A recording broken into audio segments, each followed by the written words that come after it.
नमस्कार. आज आपण बनवूया शेवग्याच्या पानांची चटणी. पहिल्यांदा पानं स्वच्छ पाण्याने धुवून घ्यायची आणि कापडावरती सुकून घ्यायची. चांगली कुरकुरीत होईपर्यंत सुकवायची. नंतर मग दाखवल्याप्रमाणे सुक्या डाळी, चिंच, मिरच्या, लसूण, धणे, जिरे आणि मीठ, तीळ हे सगळं साहित्य घेऊन पॅनवर हलकंसं तेल लावून भाजून घ्यायचं. पहिल्यांदा लसूण, सुक्या मिरच्या, जिरं, अख्खे धणे हे सर्व परतून चांगलं खरपूस भाजून घ्यायचं.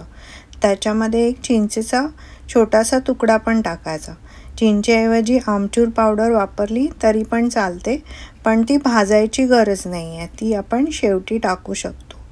मग सर्व भाजून झाल्यावर तीळ पण थोडेसे परतून घ्यायचे.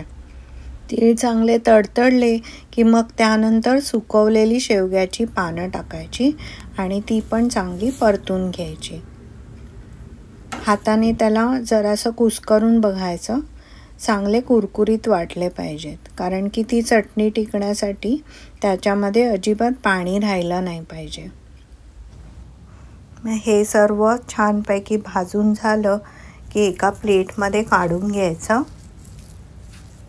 आणि मग सांगितलेल्या सुक्या डाळी, मी चणा डाळ, उडीद डाळ वेगवेगळी भाजून घेतली आहे आणि कोरडीच भाजायची आहे आणि चांगली लालसर होईपर्यंत भाजायची. आणि ह्या दोन्ही डाळींचं प्रमाण आणि बाकीचे सगळ्या सामानांचं प्रमाण डिस्क्रिप्शन बॉक्समध्ये दिलं आहे.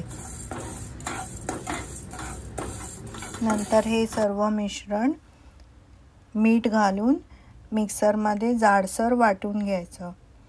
एकदम बारीक पूड करायची नाही. इडलीबरोबर जशी चटणी असते त्याप्रमाणे, सुक्या चटणीप्रमाणे जाडसर वाटायची. आणि ही चटणी डोसा, इडली किंवा भाताबरोबर पण आपण खाऊ शकतो.